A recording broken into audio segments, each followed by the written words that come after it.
The keys jangled in my hand as I approached the front door. After a long day at work, all I wanted was to collapse on the couch and lose myself in a TV show. But when I reached the door, it wouldn't budge. Panic set in as I tried the key again, only to realize it had been replaced. I stepped back, scanning the area, and noticed my belongings scattered around the entrance like discarded trash. My heart pounded in disbelief. This was the final straw in a long series of indignities. Living with my in-laws had been a nightmare, and now they had literally shut me out. With a deep breath, I gathered my scattered items. I made a firm decision. I would not return to this house. I would pack my things into my car and go back to my parents' home, where I knew I would be welcomed. As I stood there, clutching my belongings, the front door creaked open. My mother-in-law, with her cold, stern face, peered out. "Emily, what are you doing?" she asked, her voice dripping with false concern. "I'm leaving," I replied firmly. "You've made it clear I'm not welcome here." She shrugged, showing no sign of remorse. "Well, it's for the best. Tom and I talked, and we think it's better this way." I felt a surge of anger. Better for who? You never wanted me here in the first place. She didn't respond, just gave me one last look before closing the door. Gathering my things, I loaded them into my car. My phone buzzed. It was a message from Tom. "We need to talk." I called him back immediately. "Tom, what's going on?" "Your mother changed the locks and threw my stuff out." "Emily, please calm down," Tom said, his voice weary. "I didn't know she'd do that, but maybe it is for the best. We've had our differences, and this might give us some space to think." "Space to think?" I echoed, feeling a mix of hurt and betrayal. I don't need space to think, Tom. I need a place to live. There was silence on the other end before he sighed. "Look, let's talk about this tomorrow. Just go to your parents' place for now." I hung up, feeling a mix of sadness and relief. This was the end of a chapter, but maybe the beginning of a new one. The drive to my parents' house was long and quiet. Memories of better times with Tom flashed through my mind, but so did the countless moments of tension and unhappiness living with his family. I knew deep down that this was the right decision. When I arrived, my parents were waiting for me on the porch. They looked surprised but concerned. "Emily, what happened?" my mom asked, pulling me into a hug. "I'll explain inside," I said, my voice breaking. "But for now, I'm just glad to be home." My dad took my bags from the car, and I followed them inside, feeling a sense of relief wash over me. I was home, and it was time to start over. When I stepped into my childhood home, a wave of nostalgia hit me. The familiar scent of my mom's cooking, the old family photos on the walls, and the worn but cozy furniture brought a sense of comfort I hadn't felt in years. My parents, standing by the door, looked at me with a mix of concern and relief. "Emily, what's going on?" my mom asked, her voice full of worry. I took a deep breath. "It's a long story, Mom. But the short version is, I'm not going back to Tom's house. I need a place to stay for a while." My dad gave me a reassuring smile. "You're always welcome here, honey. Come in and let's talk." We sat down in the living room, and I began to tell them everything. From Tom's promises that turned hollow to his family's coldness, and the final shocking eviction. My mom shook her head in disbelief. "I can't believe they treated you like that. Why didn't you tell us sooner?" "I didn't want to worry you," I admitted. "I kept hoping things would get better, but they just got worse." "Well, you're home now," my dad said firmly, "and we'll help you get back on your feet." Over the next few days, I began to settle into a new routine. It felt strange at first, waking up in my old room, surrounded by remnants of my teenage years. But there was also something comforting about it. I started to feel a sense of peace that had been missing for a long time. One evening, as we sat down for dinner, my mom looked at me thoughtfully. "Emily, have you thought about what you want to do next?"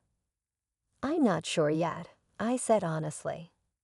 "I need to sort things out with Tom and figure out what's next for my career. But for now, I'm just trying to take it one day at a time." A few days later, my phone rang. It was Tom. I hesitated before answering. "Emily, can we talk?" he asked, his voice sounding tired and unsure. "What's there to talk about, Tom?" I replied, trying to keep my emotions in check. "Your mother threw me out. You didn't stop her." "I know," he sighed. "I'm sorry. I should have done something. But maybe this is a chance for us to think about what we really want." I felt a surge of anger. "Tom, I had 2 years to think about what I want. I wanted a partnership, a family, but not like this.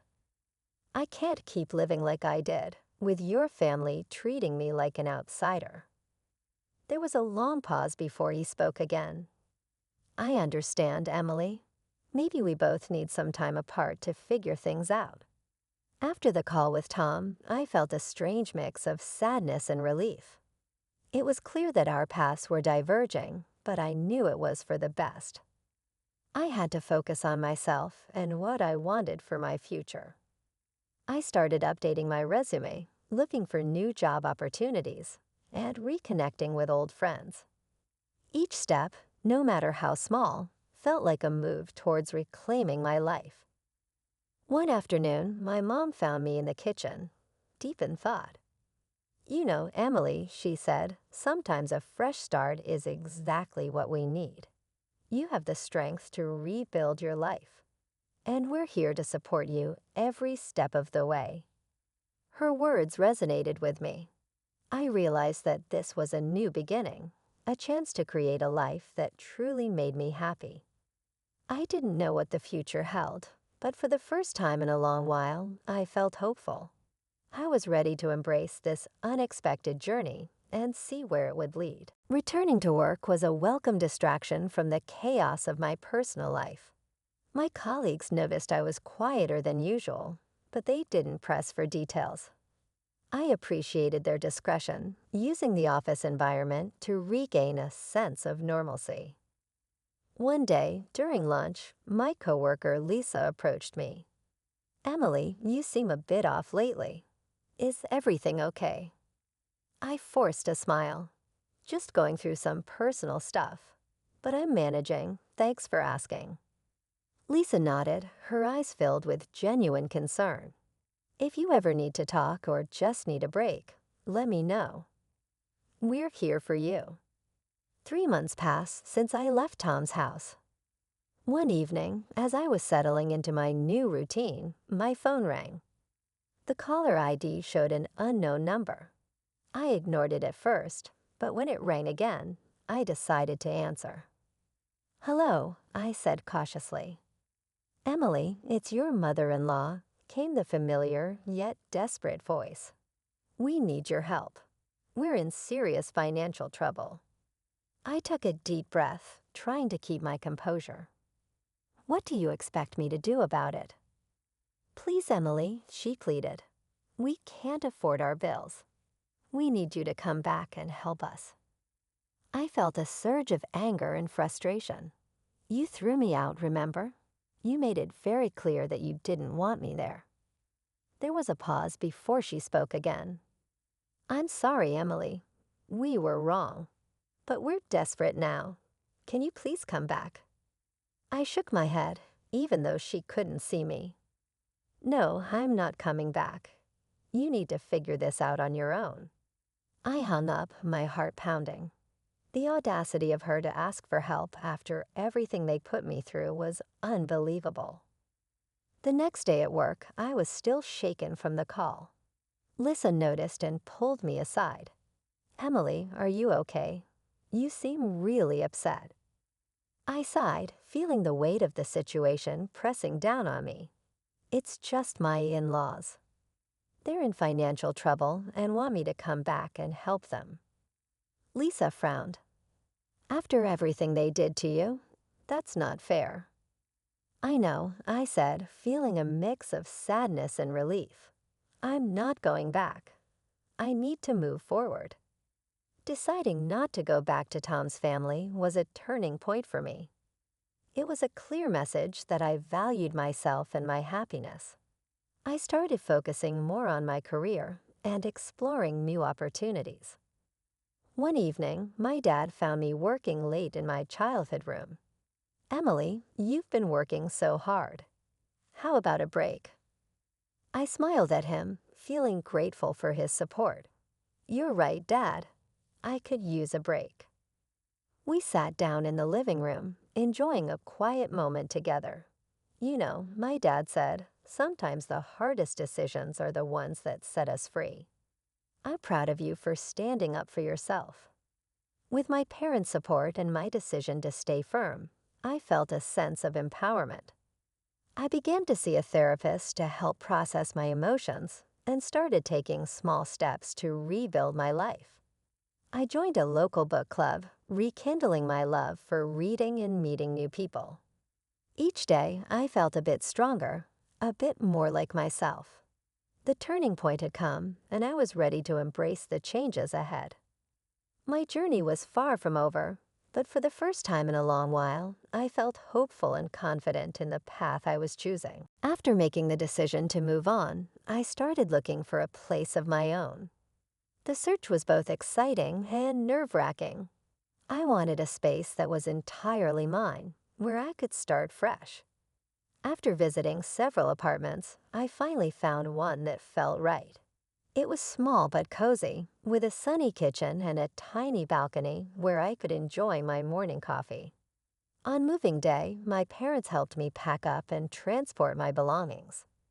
As we unloaded the last box, my dad looked around the apartment with a smile. "This place suits you, Emily. It feels like a new beginning." I nodded, feeling a mix of excitement and nervousness. "It does, Dad. Thanks for helping me." My mom hugged me tightly. "We're always here for you. Remember, this is your space now. Make it your own." Settling into my new apartment was a process. I spent the first few days unpacking and decorating, making the space feel like home. I hung up pictures, arranged my books, and filled the kitchen with the smell of homemade meals. One evening, as I was setting up my living room, my phone rang.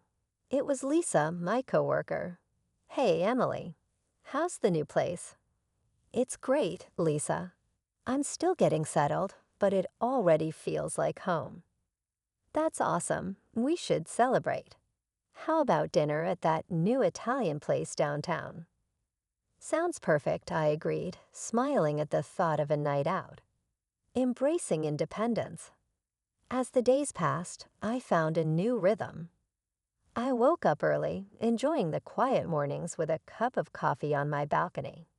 I started jogging in the park nearby, feeling the freedom of being on my own schedule. It was liberating to make my own decisions and live by my own rules. One Saturday, while browsing a local farmer's market, I bumped into an old friend from high school, Sarah. We hadn't seen each other in years, but it felt like no time had passed. "Emily, is that really you?" Sarah exclaimed, giving me a big hug. "Sarah, it's been ages. How have you been?" We spent the next hour catching up over coffee, reminiscing about old times and sharing our recent experiences. By the end of our conversation, we promised to stay in touch and make plans to hang out more often. One evening, as I was organizing my closet, my mom called. "Hi, Emily. How are you settling in?" "I'm doing well, Mom. It feels good to have my own space and routine." "I'm glad to hear that. You sound happier." "I am," I said, realizing it was true. It's been a big change, but I think it's what I needed. We chatted for a while longer, and after hanging up, I felt a sense of peace. My life was far from perfect, but I was taking control of it. Each day was a step towards rebuilding and rediscovering myself. With my new independence, I started exploring hobbies I had long forgotten. I took a painting class at a community center where I met others who shared my interests. It felt amazing to create something with my hands, to lose myself in the colors and strokes of the brush. One evening after class, a fellow student named Mark approached me. "Your painting is incredible, Emily. Have you been doing this for a long time?" I smiled, feeling a bit shy. "Not really. I used to paint in college, but stopped when life got busy." "Well, you've got talent. It's great to see you getting back into it." "Thanks, Mark. It feels good to be creative again." As I lay in bed that night, I reflected on how much had changed in just a few months. I had gone from feeling lost and overwhelmed to discovering a sense of purpose and joy. Embracing my independence had given me the chance to reconnect with myself and find new passions.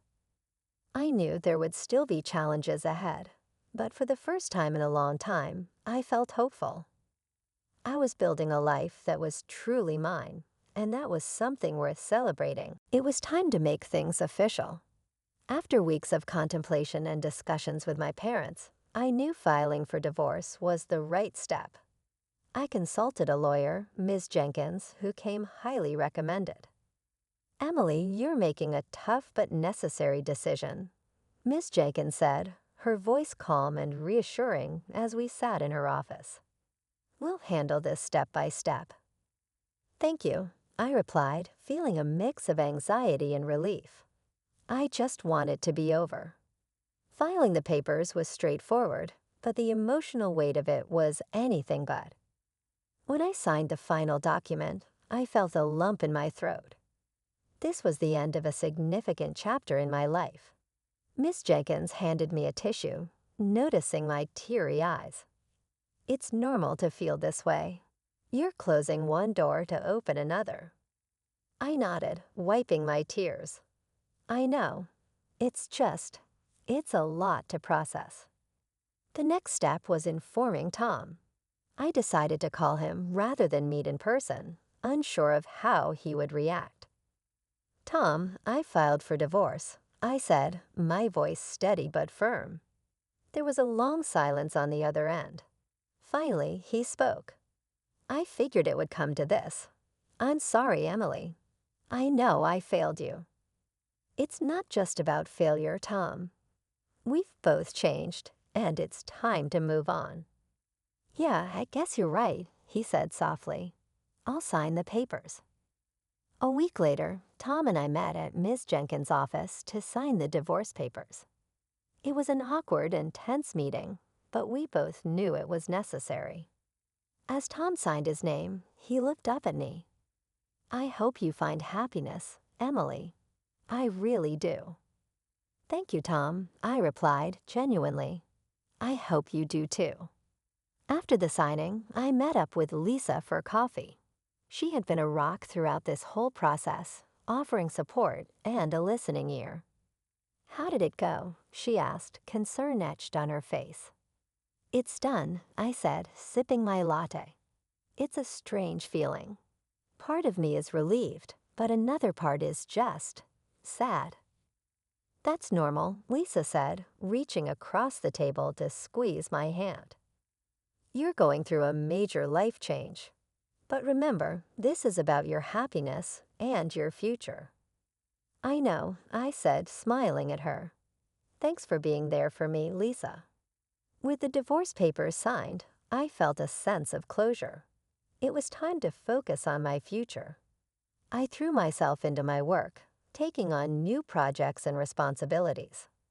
It felt good to channel my energy into something productive. One evening, as I was organizing my apartment, my dad called. "How are you doing, Emily?"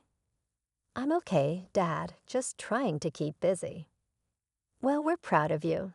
This isn't easy, but you're handling it with grace." "Thanks, Dad. That means a lot." As I hung up the phone, I felt a renewed sense of purpose.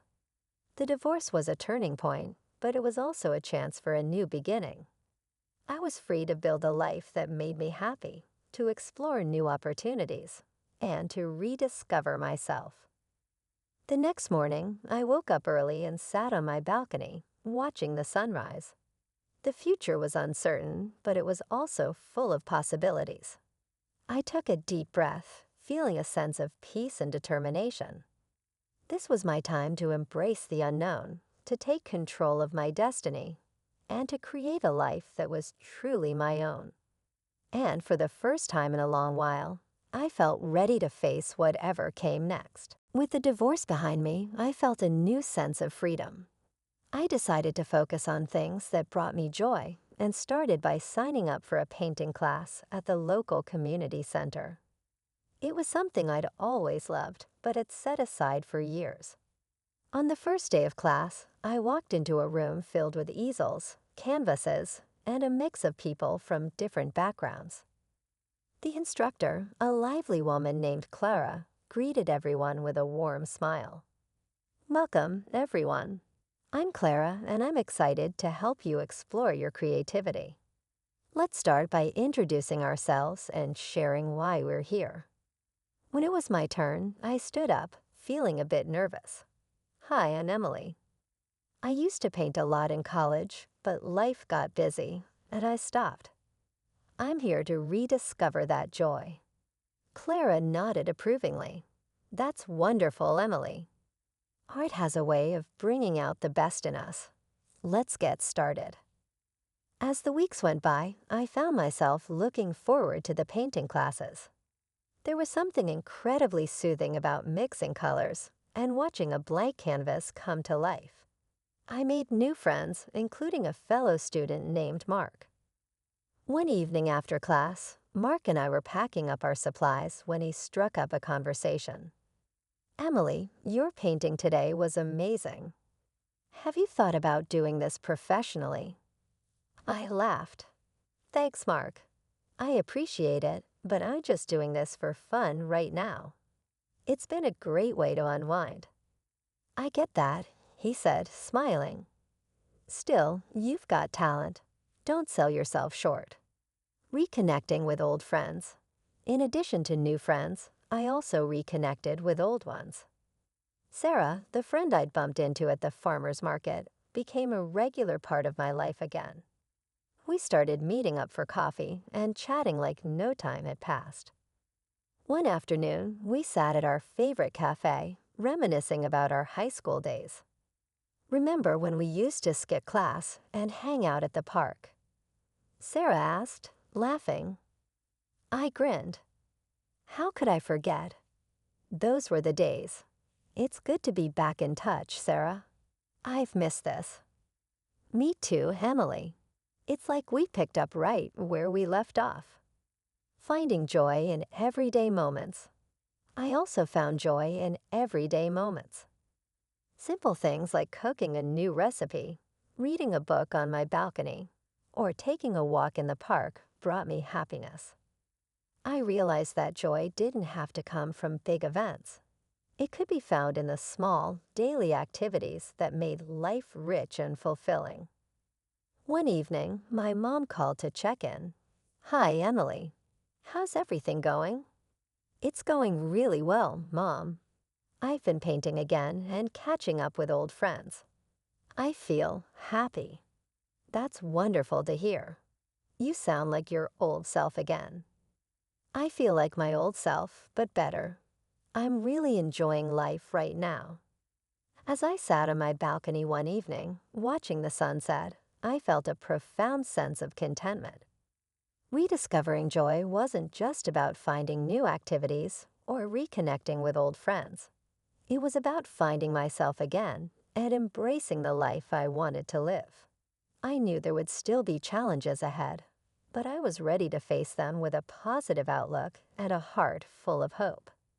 Each day was a new opportunity to find joy, and I was determined to make the most of it. For the first time in a long time, I felt truly alive, ready to embrace whatever came next with open arms and a joyful spirit.